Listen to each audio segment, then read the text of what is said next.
see, the bulk of the patients would be vaccinated. If you're not vaccinated, you get segregated, you get put in a different part of ED, put into isolation. And people, they just, I mean, I had one consultant on my last night. She stood in front of our big board with everybody, all the patients and all their symptoms, and she said, what's going on? Why have we got so many patients? It's all cardiac, short of breath, you know, collapses, falls. And I just can say, tick, tick, tick, this is adverse reaction.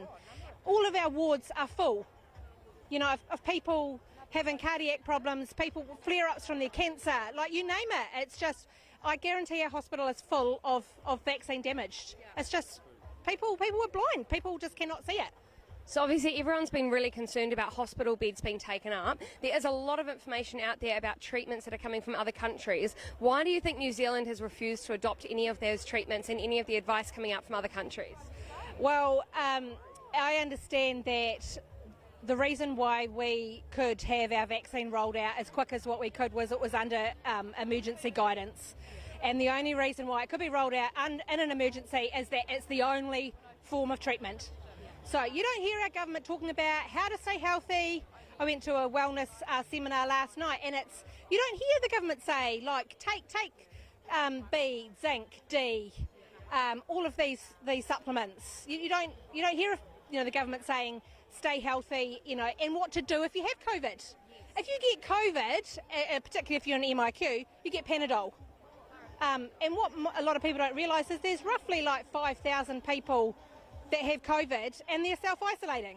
Okay, so, and maybe a small percentage of those end up in hospital. So you don't hear about the large numbers that have got COVID, have recovered from COVID. You only hear about the small minority that end up in hospital.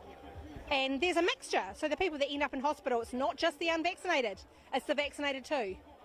You know? So I've had a lot of people reaching out to me recently saying we tried to do the right thing, we went and got our jab, we thought we were being a good part of society, we were really contributing, and we've had horrible reactions, and the doctors have turned to us and said, we don't know what it is, we can't help you, good luck, effectively. And it seems bizarre that that's our stance on this. What research in the hospitals were they giving out, were they talking about with people that had reactions? Were anyone talking about it, or was it too taboo to talk about?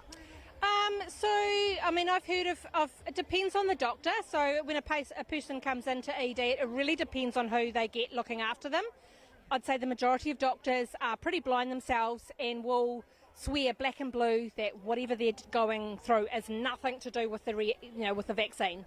The odd, depending on how severe, the odd doctor will say, oh, this could be the vaccine. Like you get a disgustingly healthy 30-year-old guy, has not got any